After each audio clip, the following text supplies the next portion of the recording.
Palavra da Verdade, com Hernandes Dias Lopes. Então vamos abrir a Palavra de Deus no livro de Atos dos Apóstolos, no capítulo 20, a partir do verso 17 até o verso 38. Estamos falando sobre liderança e o apóstolo Paulo tem uma palavra muito preciosa para nós, como líderes, nesse texto. Atos 20, 17 a 38. Só peço a você que depois da leitura não feche sua Bíblia. Eu preciso que você acompanhe a exposição comigo. Está escrito o seguinte: de Mileto mandou a Éfeso chamar os presbíteros da igreja. E quando se encontraram com ele, disse-lhes: vós bem sabeis como foi que me conduzi entre vós em todo o tempo, desde o primeiro dia em que entrei na Ásia, servindo ao Senhor com toda a humildade, lágrimas e provações que pelas ciladas dos judeus me sobrevieram, jamais deixando de vos anunciar coisa alguma proveitosa e de vos ensinar publicamente e também de casa em casa, testificando tanto a judeus como a gregos o arrependimento para com Deus e a fé em nosso Senhor Jesus Cristo. E agora, constrangido em meu espírito, vou para Jerusalém, não sabendo o que ali me acontecerá, senão que o Espírito Santo, de cidade em cidade, me assegura que me esperam cadeias e tribulações. Porém, em nada considero a vida preciosa para mim mesmo, conquanto que eu complete a minha carreira e o ministério que eu recebi do Senhor Jesus para testemunhar o Evangelho da graça de Deus. Agora eu sei que todos vós, em cujo meio passei pregando o reino, não vereis mais o meu rosto. Portanto, eu vos protesto no dia de hoje que estou limpo do sangue de todos, porque jamais deixei de vos anunciar todo o desígnio de Deus. Atendei por vós e por todo o rebanho sobre o qual o Espírito Santo vos constituiu bispos, para pastoreardes a igreja de Deus, a qual ele comprou com o seu próprio sangue. Eu sei que depois da minha partida, entre vós penetrarão lobos vorazes, que não pouparão o rebanho. Que dentre vós mesmos se levantarão homens falando coisas pervertidas para arrastar os discípulos atrás deles. Portanto, vigiai, lembrando-vos de que por 3 anos, noite e dia, não cessei de admoestar com lágrimas a cada um. Agora, pois, encomendo-vos ao Senhor e à palavra da sua graça, que tem poder para vos edificar e dar herança entre todos os que são santificados. De ninguém cobicei prata, nem ouro, nem vestes. Vós mesmos sabeis que estas mãos serviram para o que me era necessário, a mim e aos que estavam comigo, tendo-vos mostrado em tudo que, trabalhando assim, é mister socorrer os necessitados e recordar as palavras do próprio Senhor Jesus: mais bem-aventurado é dar que receber. Tendo dito estas coisas, ajoelhando-se, orou com todos eles. Então houve grande pranto entre todos, e abraçando afetuosamente a Paulo, o beijavam, entristecidos especialmente pela palavra que ele dissera, que não mais veriam o seu rosto, e acompanharam-no até o navio. Amém.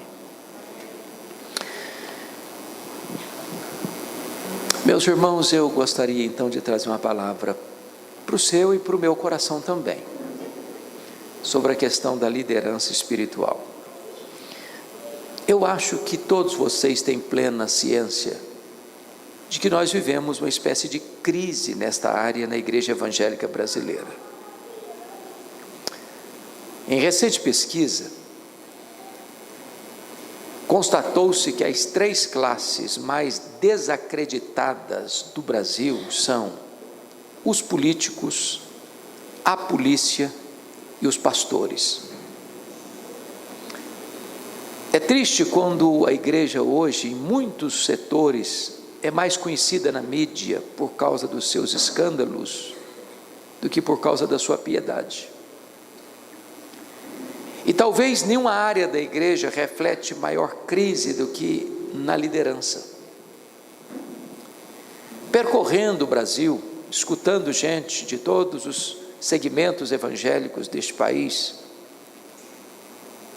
eu tenho constatado algumas coisas que trazem angústia para o coração.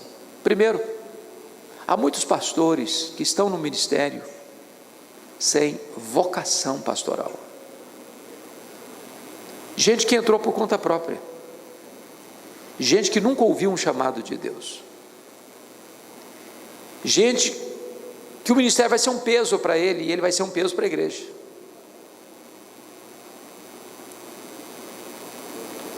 E o pastorado é uma bênção, e o ministério é uma bênção, mas é necessário que você entenda qual é o seu chamado.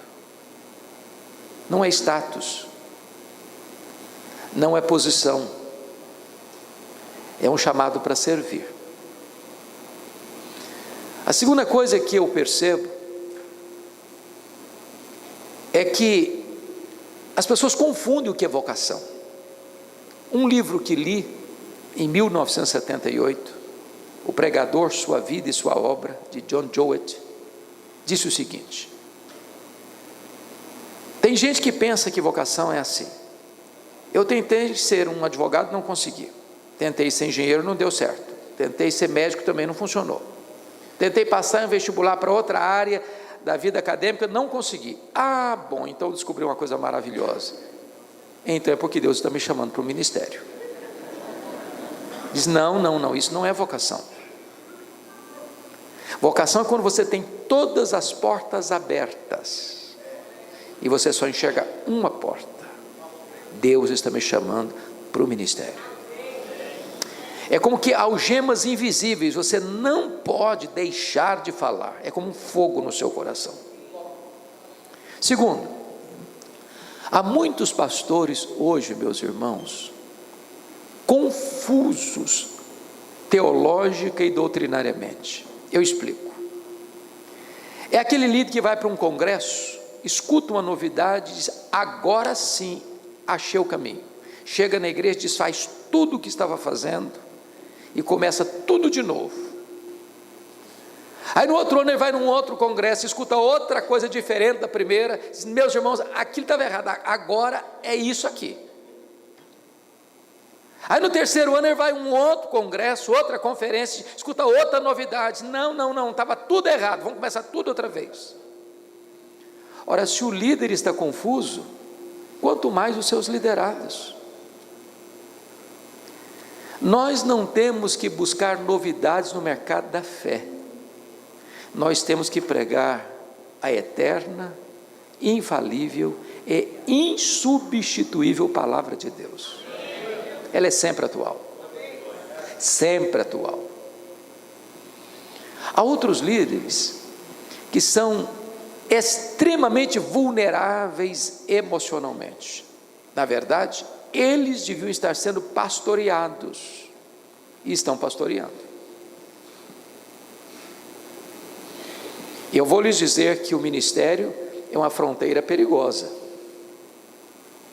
E é preciso ter equilíbrio emocional, porque não tem ministério sem tensão, sem luta, sem conflito, sem vale, sem oposição, sem batalha espiritual. É preciso ter equilíbrio emocional para entrar numa sala com a pessoa do sexo oposto para fazer um aconselhamento, para não se vulnerabilizar, para nem chantagear a pessoa, nem se permitir ser chantageado. Do contrário, pode ser um terreno escorregadio. É preciso ter equilíbrio emocional, maturidade emocional, dependência da graça de Deus. Tenho visto líderes que são truculentos, que não aceitam que qualquer outra liderança se desponte na igreja porque se sente ameaçado. Ele tem necessidade de governar com mão de ferro porque é inseguro. E ele não tem o amor de suas ovelhas, ele tem o medo de suas ovelhas. Há outros líderes, entretanto, que são manipuláveis, massa de manobra. Querem viver bem com todo mundo e ainda que necessitando confrontar, não confronta, porque não quer ter qualquer situação de constrangimento com aquele membro da igreja. Não é governado por princípios, mas por conveniência. Há outros líderes, irmãos, que estão vivendo em pecado e não se arrependem, e blindam o coração com uma capa de religiosidade. E não tem nada mais perigoso para a sua vida espiritual do que liderança religiosa. Porque o líder é aquele que está debaixo dos holofotes. E ele pode esconder seus pecados atrás de todo um aparato religioso. E daqui a pouco ele não tem mais sensibilidade. Daqui a pouco ele é um ator num palco que desempenha um papel. Há poucos dias eu recebi um telefonema de um pastor chorando e disse assim: pastor, eu me tornei apenas um fabricante de sermão e nada mais. Isso não mexe mais comigo, não toca mais meu coração. Ele já estava anestesiado. E essas causas vão se multiplicando. Eu poderia passar aqui vários momentos falando com vocês desses diagnósticos que eu começo a constatar. Mas eu queria entrar no texto. O contexto vocês conhecem bem. Paulo está na sua terceira viagem missionária e ele vai para Éfeso. Éfeso era uma capital de uma província, a província da Ásia Menor. Na época, Éfeso tinha mais de 300.000 habitantes, era uma grande cidade. Éfeso, na época, hospedava uma das 7 maravilhas do mundo antigo, o templo da deusa Diana. Para vocês terem uma ideia, esse palácio religioso era 4 vezes maior do que o Partenon de Atenas. A cidade toda vivia em função deste culto à grande deusa dos Efésios, a deusa Diana. Os nichos do templo, miniaturas do templo, eram o principal produto do comércio de Éfeso. Paulo chega ali numa cidade idólatra, pagã. Se não bastasse a idolatria, havia uma forte inclinação para o ocultismo, as artes mágicas. E eu confesso até hoje, irmãos, que somente pela obra e pelo poder do Espírito Santo você pode ver os resultados que Paulo colheu. Porque pensa comigo, 3 anos, a idolatria entrou em colapso, a feitiçaria entrou em colapso, as pessoas se convertendo vinham denunciando publicamente as suas obras, queimavam os seus livros de magia em praça pública. O templo de Diana deixou de ser o grande centro turístico e de comércio da cidade. E está escrito no capítulo 19 de Atos que a palavra de Deus prevaleceu na cidade de Éfeso. Agora, Paulo não tinha rádio, Paulo não tinha televisão, Paulo não tinha jornal, Paulo não tinha Bíblia impressa, Paulo não tinha Zap, Paulo não tinha nenhum dos meios de comunicação que nós temos. E aquele homem, em 3 anos, impacta uma cidade, não só a capital, Éfeso, plantando igrejas em todas as outras cidades da província, como Esmirna, Pérgamo, Tiatira, Sardes, Filadélfia, Laodiceia, Hierápolis, Colossos. Nós diríamos hoje que aquilo foi um grande avivamento espiritual, não tem outra explicação. Agora Paulo está saindo de Éfeso para levar uma oferta que ele recolheu entre as igrejas gentílicas para os pobres da Judéia.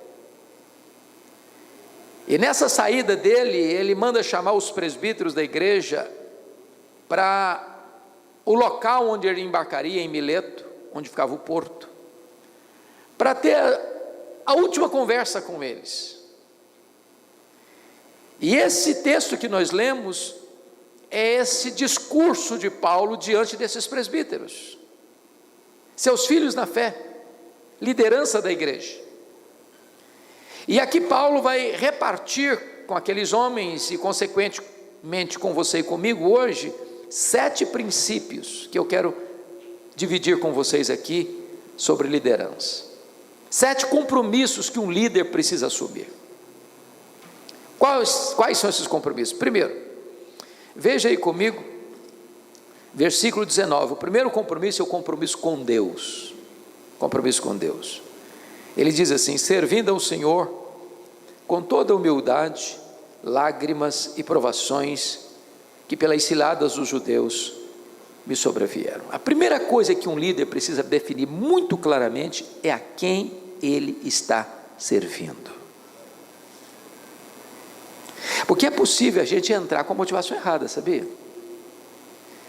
Servir a denominação, não tem nada de errado em servir a denominação, mas isso não pode substituir o seu serviço a Deus. Tem gente que morre pela denominação, mas não tem entusiasmo por Jesus. Morre pela instituição, mas não tem deleite em Jesus. Tem gente que briga pela sua bandeira, pela placa da sua igreja, mas não pela pessoa do Senhor Jesus. Agora, se você está servindo ao Senhor, 2 coisas vão acontecer com você. Primeiro, você não vai depender de elogios para continuar. Segundo, você não vai ficar desanimado com as críticas, porque a sua motivação não vem dos homens, a sua motivação vem de Deus. Segundo, se você está servindo a Deus, você não está construindo monumentos ao seu próprio nome. Você não está levantando altares a você mesmo. Você não está fazendo o seu ministério para engrandecer o seu nome. Você está servindo ao Senhor.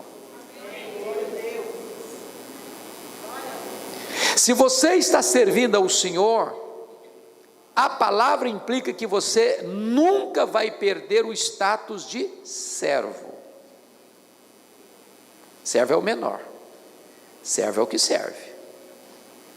Então, nada de nariz empinado, nada de se sentir melhor que os outros,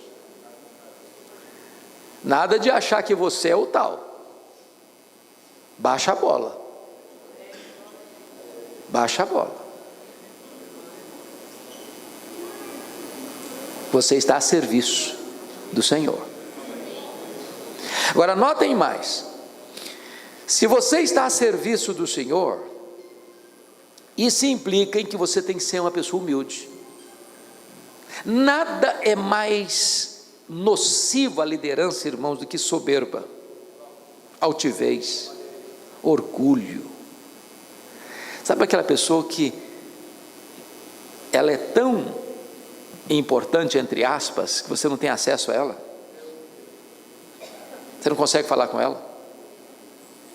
Que ela chega na igreja quando o culto já começou e antes do culto terminar, ela vai embora. Não dá para dar um abraço nela. Uma criança não consegue enroscar nas pernas dela. Você nunca tem acesso a ela, porque ela ficou importante demais. Ela fala ao povo, mas o povo não tem acesso a ela. Líder é servo, e servo tem que ser humilde. Agora notem mais, se você está servindo a Deus, preste atenção nisso, você vai enfrentar provações e até ciladas, porque quando você está servindo a Deus, isso não blinda você não, porque existe às vezes uma ideia de que o ungido do Senhor é intocável. Ungido do Senhor não pode nem ficar doente. Ele nem pode ter problema financeiro também. Ele é um super ser humano. Não, exatamente por você estar servindo a Deus, você vai enfrentar algumas provações que talvez você não enfrentaria antes. Porque você vai ter que confrontar pecado, e isso vai custar um preço para você. Você vai ter que se posicionar, isso vai ter um preço alto para você. Gente não vai gostar da sua postura em favor da verdade, vai querer tramar nos bastidores contra você. Mas você tem uma consciência. Você está servindo a quem? A Deus. Esse é o primeiro princípio. Nosso compromisso com Deus. Tem um segundo compromisso aqui. É o compromisso com você mesmo. Confira comigo, por favor, o versículo 18. Paulo diz assim: quando se encontraram com ele, disse-lhes: vós bem sabeis como foi que me conduzi entre vós em todo o tempo, desde o primeiro dia em que entrei na Ásia. Preste atenção nisso. O líder precisa ser uma pessoa consistente, do primeiro ao último dia. Há um ditado muito conhecido aqui, que a última impressão é a que fica. Isso não cabe para a liderança, não. A liderança tem que ter a mesma impressão hoje, amanhã, o ano que vem e a vida toda. O líder não pode variar. O líder precisa ser íntegro na entrada e na saída. Ele não pode ter caixa 2 moral.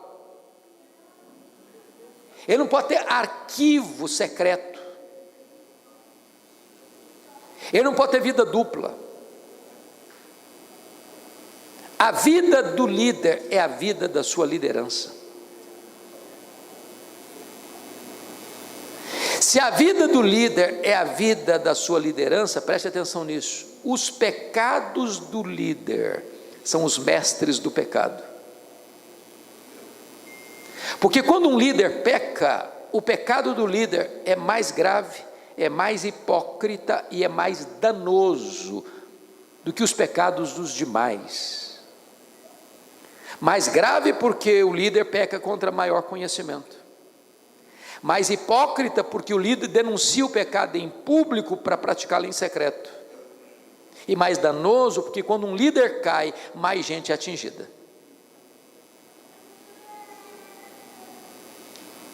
Então preste bem atenção nesse quesito. Deus está mais interessado em quem você é do que no que você faz. Vida com Deus precede trabalho para Deus. Primeiro Deus trabalha em você, para depois Deus trabalhar através de você.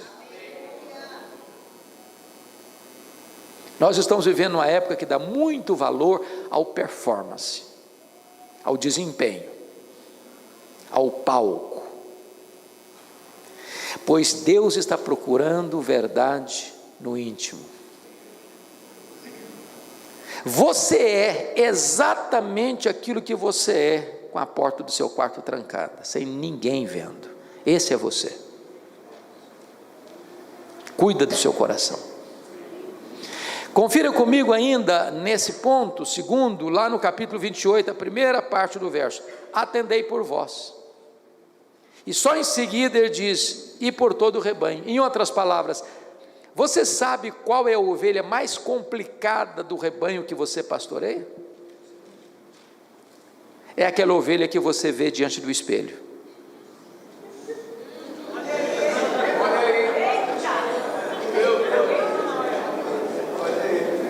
Se você não pastorear a ovelha que você vê diante do espelho, você não está habilitado a pastorear as outras ovelhas. Atendei por vós. Se não cuidarmos de nós mesmos, nós não estaremos habilitados a cuidar dos outros. Terceiro princípio, confira comigo, versículos 20 e 21. Aliás, o terceiro compromisso é o compromisso com a palavra de Deus. E eu chamo a sua atenção, com a Bíblia aberta comigo, para identificarmos alguns verbos aqui. No verso 20 tem o verbo anunciar, e depois o verbo ensinar. No verso 21 tem o verbo testificar no gerúndio, testificando. Lá no verso 24 tem o verbo testemunhar. Lá no verso 25 tem o verbo pregar no gerúndio. Lá no verso 27 tem o verbo anunciar. Todos esses verbos estão relacionados com a palavra de Deus. Terceiro relacionamento do líder é o seu relacionamento com a palavra de Deus. Agora eu vou destacar o verso 20.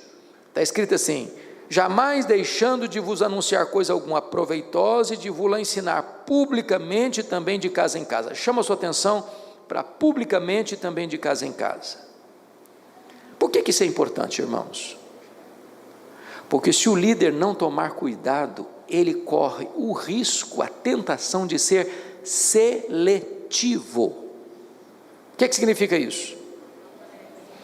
Ele não prega mais em pequenos grupos, ele não aceita convite mais para ir para uma igrejinha de fechar a porta assim, aquela porta corrida que você fecha. Ele se sente importante. Ô irmãos, vocês sabem disso. Isso tem acontecido aqui no nosso país, de pregadores que você nem acesso a eles tem mais. Você tem uma imensa dificuldade de falar com a secretária dele, porque ele está blindado. Aí quando você manda um convite, ele manda um relatório para você responder uma série de perguntas. Dependendo do que você responde, não tem agenda não. Quer saber quantas pessoas são? E lá no finalzinho tem uma perguntinha estratégica: com quanto você pretende me abençoar? Essa é a questão básica. Está virando comércio.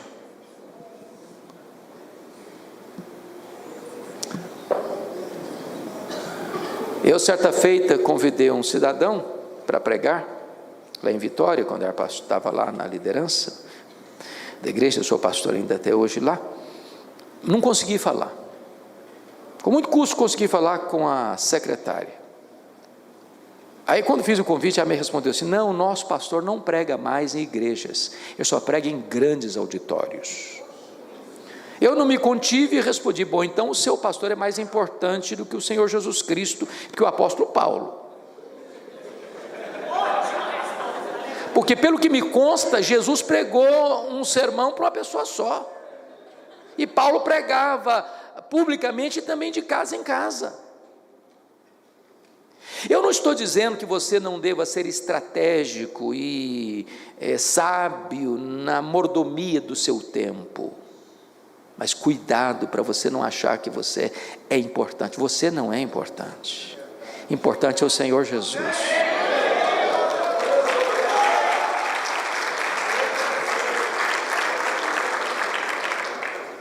Você deveria, até por questão pedagógica, aceitar alguns convites para pregar naquela congregação mais simples, do bairro mais pobre, talvez de chão batido, para você não deixar o seu coração se ensoberbecer. E outra coisa, você deve ir para uma igrejinha de 30 membros, pregar com a mesma alegria e com o mesmo entusiasmo que você pregaria numa igreja de 5.000 membros. E tem mais: você deveria se preparar com o mesmo zelo para pregar para 15 pessoas, como você se prepara para pregar para 1.000 pessoas. E tem mais: não importa se a igreja é uma igreja de gente simples e até analfabeta, ou se é de gente de doutores que se acham muito importantes, porque o povo pode ser até analfabeto, mas bobo não é. Bobo não é. Qualquer pessoa sabe quando o pastor se preparou para pregar e quando ele está enrolando o povo.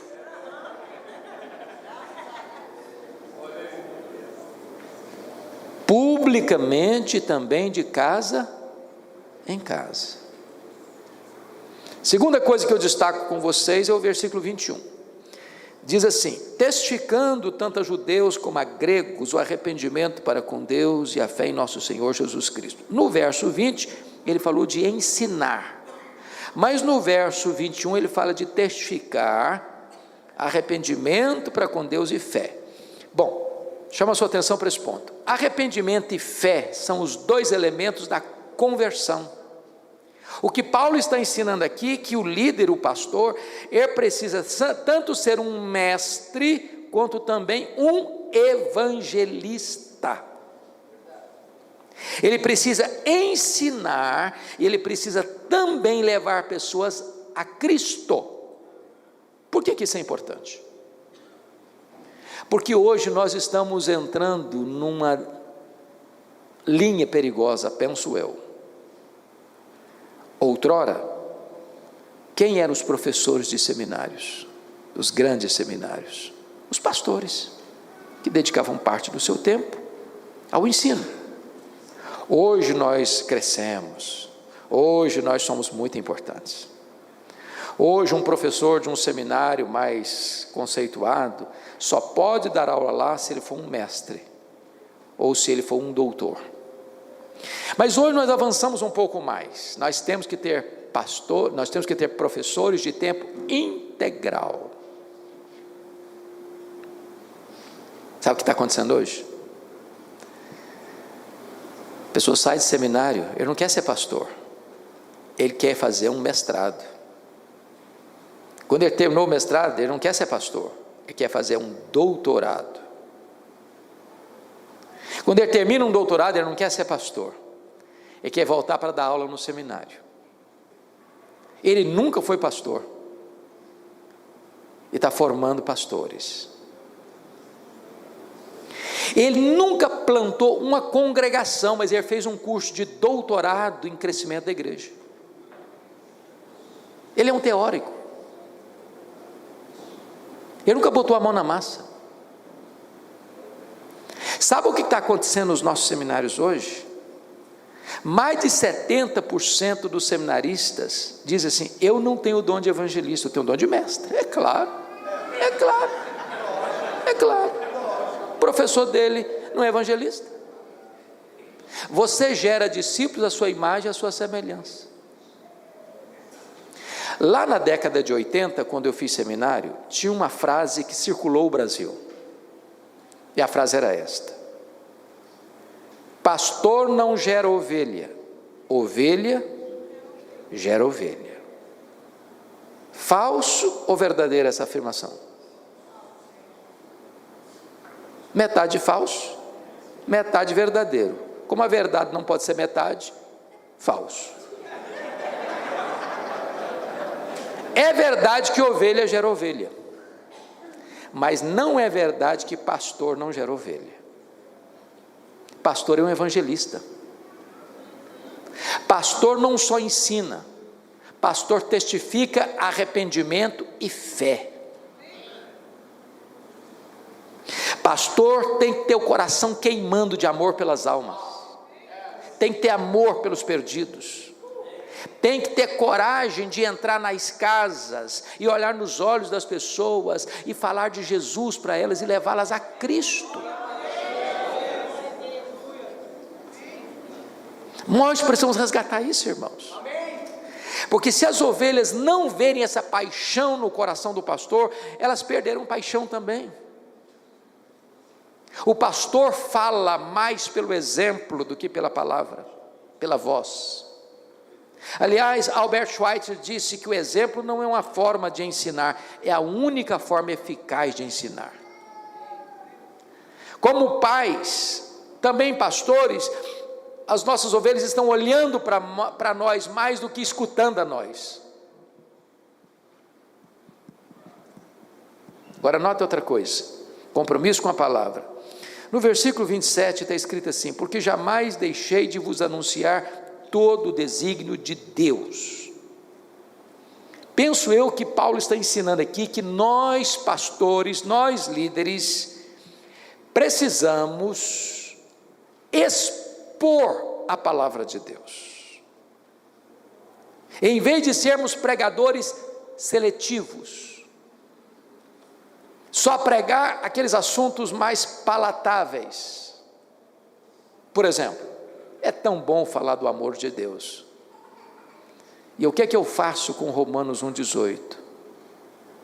A ira de Deus se revela do céu contra toda impiedade e perversão dos homens. Qual foi a última vez que você escutou um sermão sobre a ira de Deus?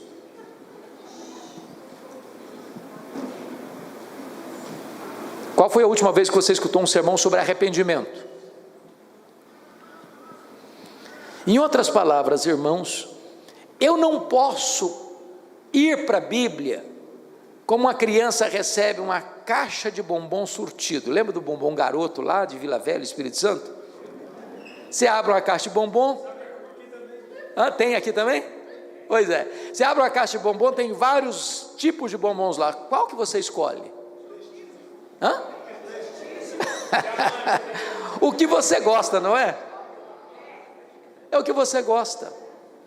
Eu não posso ir para a Bíblia assim, só pregar o que eu gosto de pregar.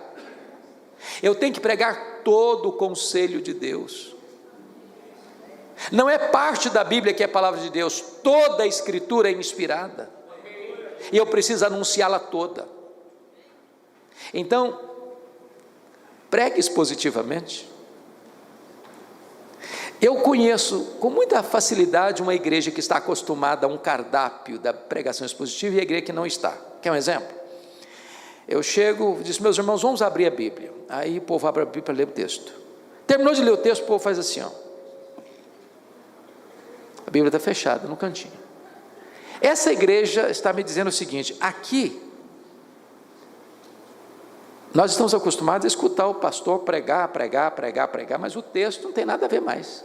Leu só para o pretexto. Ele leu o texto, foi embora do texto, nunca mais vai voltar para o texto.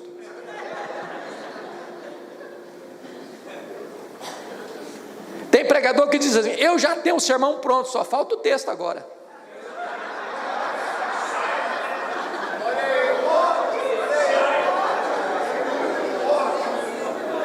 Então, se você não expor o texto que você leu, você não pregou.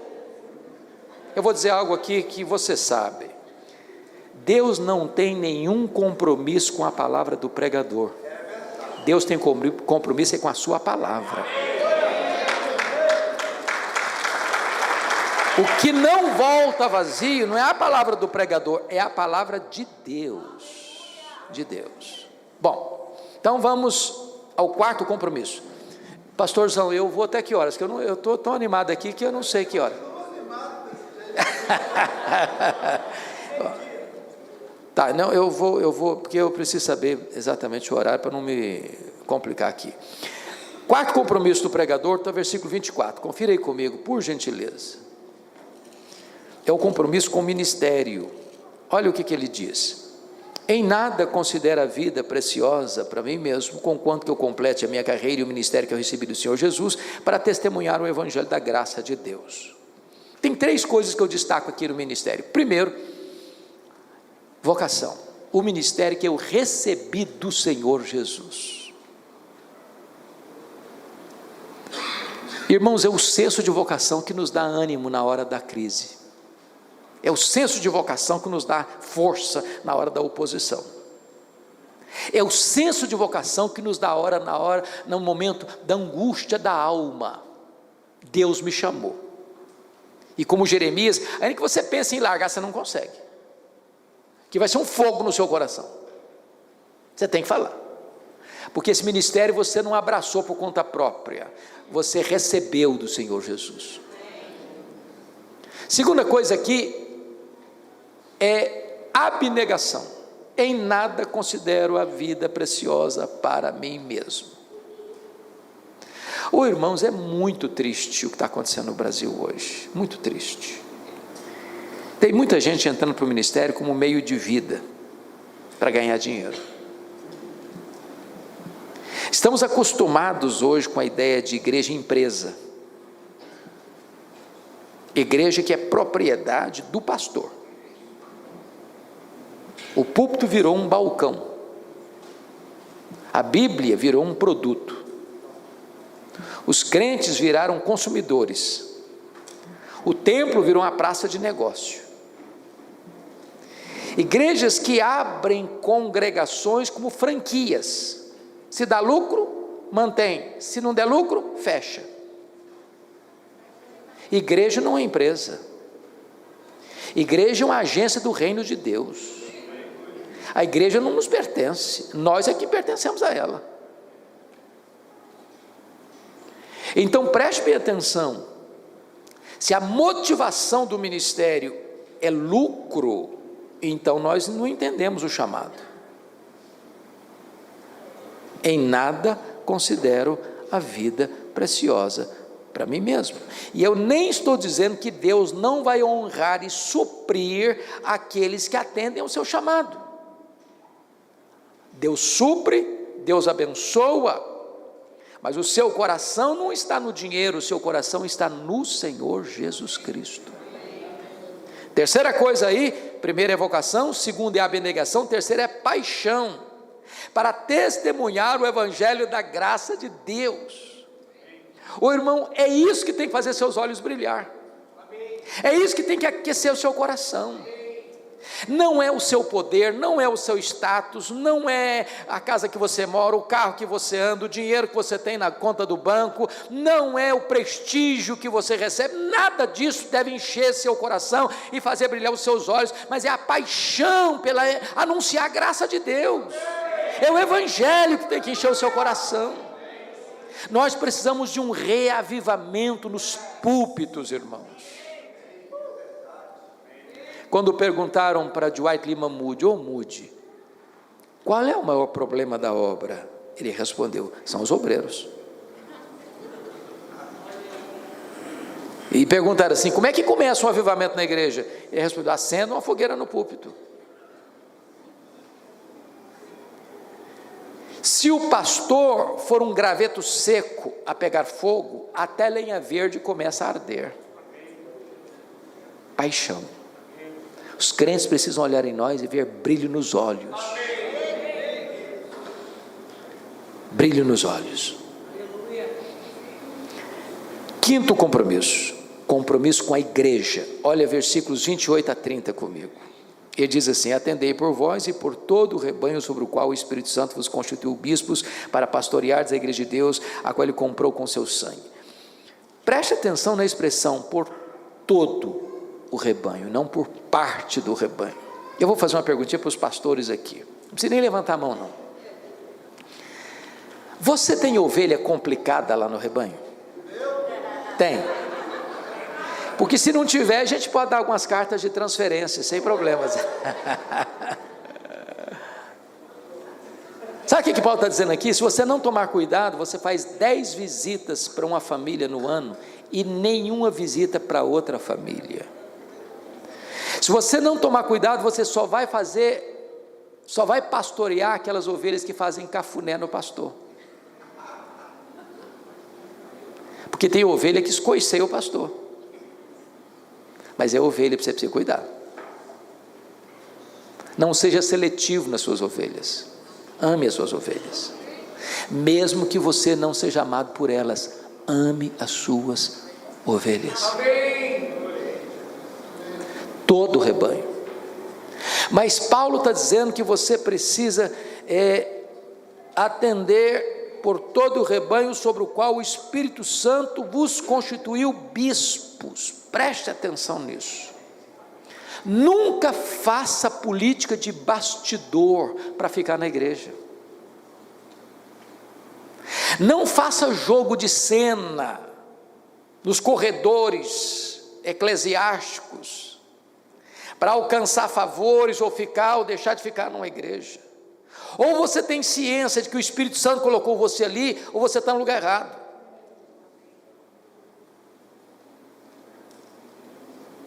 Mas notem que o Espírito Santo constituiu vocês bispos. Note comigo aqui uma coisa interessante. Versículo 17, Paulo chama esses homens de presbíteros. No verso 28, ele chama esses homens de bispos. No verso 28, ele usa o verbo pastorear, de onde vem a palavra pastor. Então, na cabeça de Paulo, presbítero, pastor e bispo é a mesma coisa. Só muda a ênfase. O bispo é aquele que olha por cima, aquele que tem a visão do todo, é aquele que tem a jurisdição do todo, é aquele que consegue olhar o quadro geral das ovelhas. Vos constituiu bispos para fazer o quê? Para pastoreardes. O que é pastorear? Vamos usar alguns sinônimos do verbo pastorear? Quem me ajuda? O que é pastorear? Apacentar, cuidar, alimentar, acolher, tratar, curar, zelar, amar, proteger, defender, ensinar, disciplinar, e etc, e etc, e etc, e etc, e etc. Pastorear. Mas pastorear quem? A igreja de Deus. A igreja não é sua, a igreja não é minha. Nós às vezes usamos essa expressão no sentido correto, como Paulo usou, meu evangelho. A gente usa minha igreja é a igreja que eu frequento, a igreja que eu participo. Ok, não tem problema. Mas não posso dizer minha igreja no sentido que ela é minha. Eu estava em Campinas com um pastor muito experiente e um pastor jovem atrás no banco, e eu do lado aqui do pastor experiente dirigindo. E o pastor jovem estava lá atrás, enquanto estávamos indo, ele estava dizendo, a minha igreja está assim, minha igreja está assado, minha igreja está crescendo, minha igreja está construindo, minha igreja está avançando, minha igreja, e repetiu minha igreja umas 200 vezes. Lá pelas tantas, o pastor experiente botou a mão para trás assim e disse, bota a sua mão aqui, meu filho. Vocês já entenderam, né? Aí o pastor Jó botou a mão, ele passou a mão assim, na palma da mão do pastor Jó, e disse, não estou vendo marcas de cravo aqui, meu filho. Precisa falar mais alguma coisa? O dono da igreja tem marca de cravos nas mãos. A igreja não é sua, a igreja não é minha, a igreja não é nossa, a igreja é de Deus. Você está cuidando daquilo que não é seu, é de Deus. E essa igreja é tão cara para Deus que Ele a comprou com o sangue do seu próprio Filho. Quando você entende isso, irmão, você vai ser mais amoroso com as ovelhas. Elas pertencem a Deus. Agora, a segunda coisa que Paulo mostra aí é que o pastor precisa defender a igreja. Olha o versículo 29 e 30 comigo. Eu sei que depois da minha partida entre vós penetrarão lobos vorazes que não pouparão o rebanho, e que dentre vós mesmos se levantarão homens falando coisas pervertidas para arrastar os discípulos atrás deles. Tem duas expressões que eu queria que você grifasse. Verso 29, entre vós, e verso 30, dentre vós. Olha comigo o verso 29. Quando ele diz, entre vós penetrarão lobos vorazes, eu pergunto a vocês, os lobos estão dentro ou estão fora? Estou perguntando de novo, estão dentro ou estão fora? Vocês leram o texto? Leia de novo. Leia de novo. Os lobos estão fora, querendo entrar. Querendo entrar. Quem são os lobos? Os falsos mestres, as falsas doutrinas. Vocês acham que tem falsos mestres por aí? Vocês acham que tem falsas doutrinas por aí? Vocês acham que existe todo um jogo de cena e tentativa de sorrateiramente esses lobos entrarem dentro da igreja? Quem é que vai evitar que isso aconteça? Os líderes, os pastores. Então, se eu posso lhes dar um conselho, e em nome de Jesus e na autoridade do Espírito Santo eu quero lhes dar esse conselho, nunca convide alguém para pregar no púlpito da igreja que você pastoreia sem saber quem é essa pessoa. o que ela crê. Porque você é o responsável por esse rebanho. Irmãos, prestem atenção no que eu vou lhes dizer. Nós não podemos ser inocentes, úteis, e pensar que todo mundo que vem falando em nome de Deus é de Deus. Tem uma prática até vergonhosa no Brasil hoje, triste, diria para vocês. Eu acho que todo pastor aqui já passou por isso. Recebeu um telefonema assim: olha, eu estou passando na sua cidade, se você quiser eu prego lá, viu?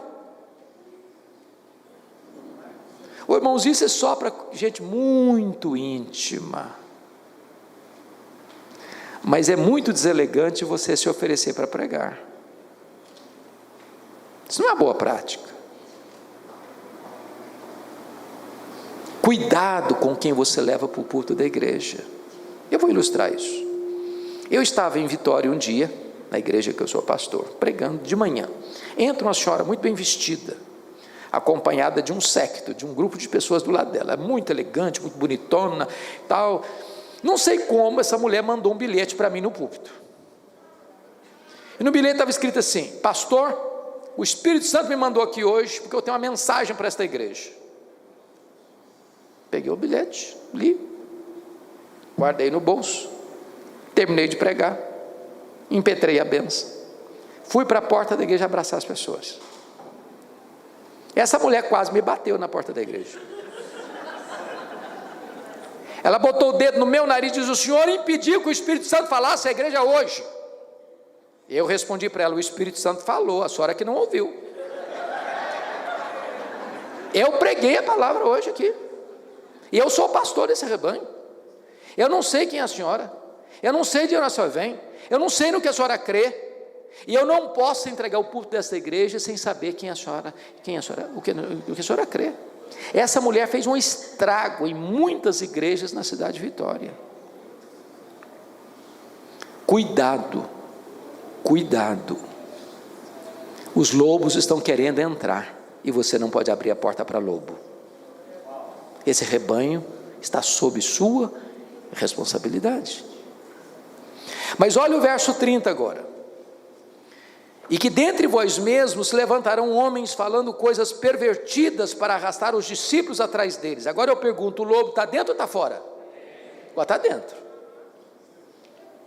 Buscando uma chance de botar as unhas de fora e se manifestar. E veja que ele vai arrastar os discípulos atrás de quem? Atrás deles. São os cismáticos, que querem atrair as ovelhas para eles, porque dois tipos de pessoas gostam de ovelha: é pastor e lobo. O pastor para cuidar, o lobo para devorar. Tem muito lobo, irmãos, que o que ele quer da ovelha é a lã, a carne. Eu tenho visto isso com muita tristeza até, sabe, pastor Luiz, Brasil afora. Tem igreja que eu vou, que a hora da oferta, desculpem falar isso com vocês, mas é a hora mais elaborada do culto. E a sensação que eu tenho é que o culto foi bom ou não, dependendo da quantidade de dinheiro que arrecadou. É uma pressão psicológica tão grande, que parece que a intenção de que quem está ali na frente é arrancar o último centavo que a pessoa tem no bolso. Ô irmãos, não pode ser assim. Não pode ser assim. Não pode ser assim. Quando você ensina o povo a ser fiel a Deus, o povo tem alegria de ofertar, tem alegria de ser dizimista. Aliás, nota de rodapé: tem muitos pastores ou freelance por aí condenando o dízimo, como se fosse uma heresia.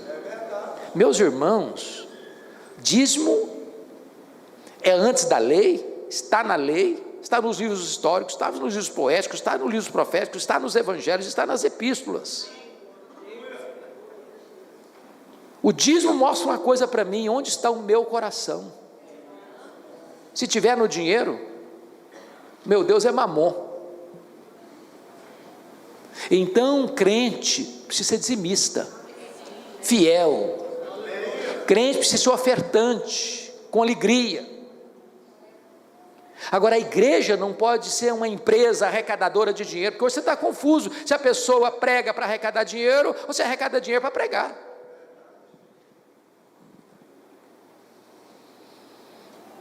Sexto compromisso, versos 33 a 35. De ninguém cobicei prata, nem ouro, nem vestes. Vós mesmos sabeis que estas mãos serviram para o que me era necessário, a mim e aos que estavam comigo. Tenho-vos mostrado em tudo que, trabalhando assim, é mister socorrer os necessitados e recorrer ou recordar as palavras do próprio Senhor Jesus. Mais bem-aventurado é dar que receber. Agora é a relação do pastor com dinheiro. Dinheiro. Pois bem, eu gostaria de colocar dois extremos aqui. Primeiro extremo é o pastor que opta pela igreja A ou pela igreja B por causa do salário. Já escutei gente falar assim: Deus me mandou para cá, louvado seja Deus, reúne a igreja, todo feliz, Deus me mandou para cá, irmãos, eu quero cuidar de vocês, quero pregar vocês, quero ensinar vocês. Daqui a 3 meses ele recebe um convite para outra igreja, dobrando o salário, ele chega: meus irmãos, o Espírito Santo está me conduzindo para uma nova direção. O vetor que governa o ministério dele é o dinheiro. E eu nem estou dizendo a você que você não possa receber um convite de uma outra igreja com um salário melhor e você não possa atender. O que você não pode fazer é ser governado por dinheiro. Eu vou lhes dar 2 exemplos que aconteceram comigo. Certa feita eu fui pregar numa igreja, numa grande igreja, numa belíssima capital, e aquela igreja estava em transição pastoral. Terminado o culto, os presbíteros da igreja se reuniram numa salinha comigo e disseram assim: nós precisamos que o senhor venha para cá, nem queremos saber quanto o senhor ganha, podemos pagar o dobro, precisamos do senhor aqui. Eu disse para aqueles irmãos assim: meus amados, eu me sinto muito honrado com o convite de vocês, mas eu não posso atender o convite de vocês por 2 motivos. Primeiro, porque eu tenho compromisso com a igreja que eu sou pastor. Segundo, porque se eu receber o convite de vocês, porque vocês vão pagar o dobro, o meu ministério estará no balcão, quem paga mais leva. Aí eu não seria um pastor, seria um mercenário, então não posso vir. Muito obrigado.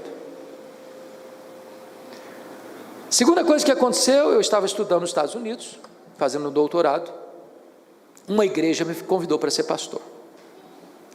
Eles me ofereceram 4 vezes o salário que eu tinha. Aí alguém chegou para mim e disse: você é maluco, não aceitando um convite desse? Fica 10 anos aqui, faz a sua vida financeira, depois você volta. O grande problema, irmãos, por que você é pastor? Qual a motivação?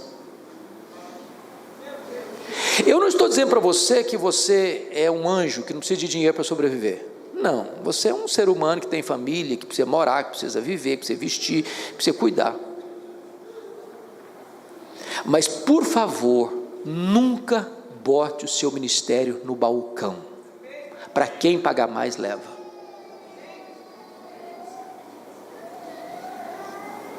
Bom, vou falar agora do outro extremo. Da igreja que não honra o seu pastor. Da igreja que paga um salário de fome para o seu pastor, da igreja que não cuida do seu pastor, que tem muita igreja por aí afora, meus irmãos, que quando o pastor consegue comer, ele já é um herói. Tem muita igreja que acha que quanto mais o pastor sofrer, mais piedoso ele vai ser. Tem muita igreja que usa esse texto, está vendo? Tem que seguir o exemplo de Paulo. Paulo trabalhava para sustentar ele mesmo e outras pessoas também. Só que nesse texto, Paulo não está falando de salário pastoral. Preste atenção nisso. Você quer saber o que Paulo ensina sobre salário pastoral? Leia 1 Coríntios 9. Leia, diz que o pastor deve receber primícias. Então a igreja precisa honrar o seu pastor.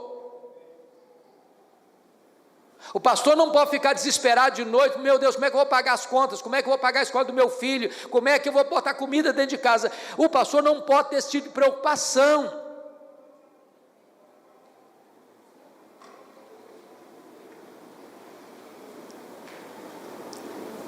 Nós não podemos ir nem para o extremo, nem para o outro. A igreja honra o seu pastor. O seu pastor ama Jesus e a igreja. Ele não vende o seu ministério. Ele não faz da igreja uma empresa. Ele não é regido pelo vetor do lucro. Finalmente, o último princípio, versos 36 a 38, é o princípio da afetividade. Eu acho isso maravilhoso. Paulo passou 3 anos em Éfeso. Nesses 3 anos, esses homens ele ganhou para Cristo. Nesses 3 anos, ele ordenou esses homens presbíteros da igreja. Nesses 3 anos, ele teve um relacionamento íntimo, profundo, maravilhoso com esses líderes. Agora ele está se despedindo da igreja. E num lugar público, numa praia, eles se abraçam, eles se beijam e eles choram.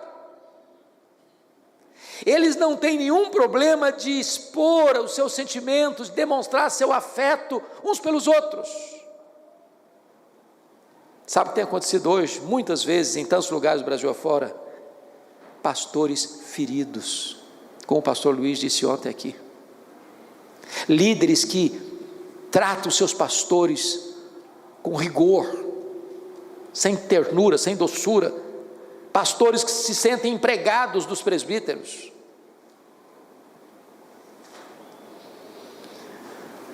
Amados irmãos, eu estava pregando num congresso de líderes como esse, há alguns anos, e eu fiz uma pergunta curiosa. Eu perguntei assim, para os pastores: qual foi a última vez que vocês, pastores, beijaram os seus presbíteros? Um silêncio sepulcral na sala. Lá pelas tantas, um se levantou e disse: beijar eu não beijei não, mas voltar a morder eu tive algumas vezes.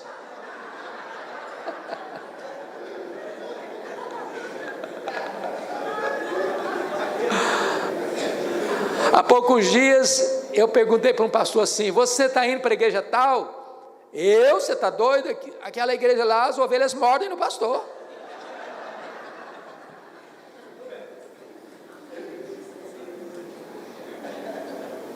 No seminário, na nossa época, tinha até uma brincadeira, de mau gosto, é claro. No mundo tereis presbíteros.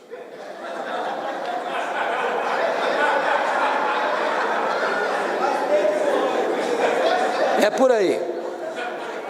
Amados irmãos, sabe que isso é ruim? Porque isso vai criando uma cultura. Pastor jovem chega na igreja, ele olha para o presbítero dele, de banda: esse cara vai me puxar o tapete. Irmãos, não pode ser assim. Seus líderes precisam ser seus melhores amigos. A gente tem que ter intimidade, de abraçar, de beijar, de chorar junto, de se alegrar junto. Igreja é comunhão. Igreja é comunhão. O mundo aí fora sabe o que é isso não. Lá no emprego você é conhecido por um número de um crachá.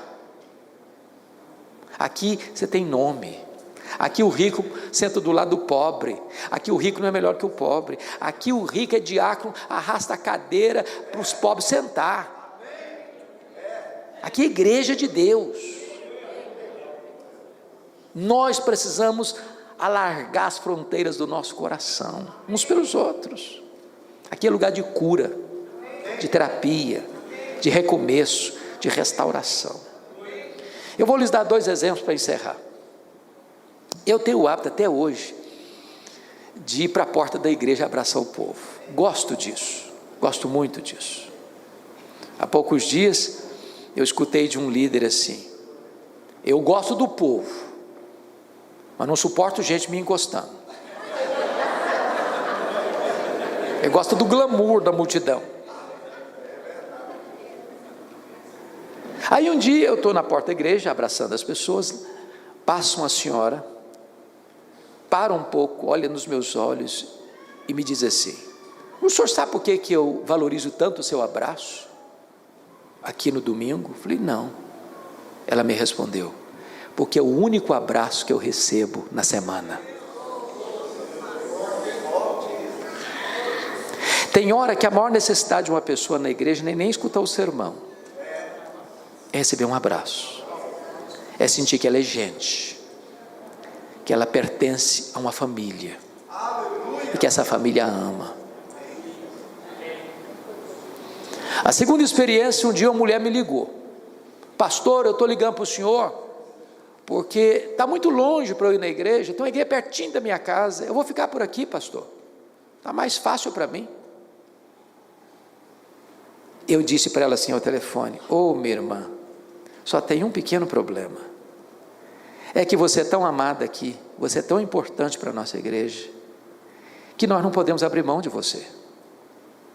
A mulher começou a chorar do outro lado da linha, e disse assim para mim: pastor, eu não estou querendo ir para outra igreja coisíssima nenhuma, eu só estava precisando escutar isso do senhor hoje.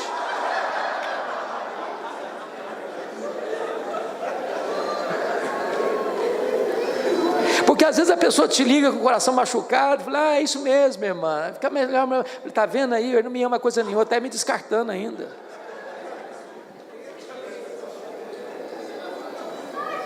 As pessoas precisam ser amadas. No dia que eu fui ordenado ao Sagrado Ministério, foi dia 17 de janeiro de 1982, em Bragança Paulista, São Paulo. Meu presbítero, muito querido, veio me dar o primeiro conselho pastoral, e ele me disse assim: eu era solteiro, fui pastor solteiro 5 anos, ele me disse: olha, quando uma senhora ou uma moça entrar na fila para lhe cumprimentar, estica o braço e estabeleça o limite, é muito perigoso você abraçar uma mulher. Eu tomei um susto. Primeiro conselho que eu recebo é esse. Aí eu disse assim para ele: meu amado, eu infelizmente não posso obedecer o seu conselho, por algumas razões. Primeiro, porque não estou convencido de que isso é bíblico. Segundo, porque isso não faz parte da minha personalidade. Eu abraço até poste no meio da rua. Agora, o que eu posso, com a graça de Deus, prometer ao irmão, é que eu vou abraçar a criança, a adolescente, a moça mais bonita da igreja, a vovozinha de 100 anos, do mesmo jeito. Se a pessoa quiser tirar uma casquinha, você, com muito carinho, sem fazer escândalo, entendeu? Agora, se você quiser tirar a casquinha, está na hora de você botar a boca no chão e clamar por misericórdia. O que você não pode ser é frio com as pessoas. Pastor tem que ter doçura, ser amável, acessível. Pastor tem que rodear o pátio da igreja, ou o ambiente onde as pessoas ficam, e abraçar um por um. Não fazer acepção de pessoas, de só ficar abraçando os ricos da igreja, os pobrezinhos no canto. Pastor é aquele que as crianças da igreja têm liberdade de pular no colo dele. Ô irmãos, que Deus nos ajude a obedecer esses princípios que Paulo reparte com aqueles irmãos lá da cidade de Éfeso. Esses princípios são os mesmos e funcionam ainda hoje. Que Deus nos abençoe. Amém.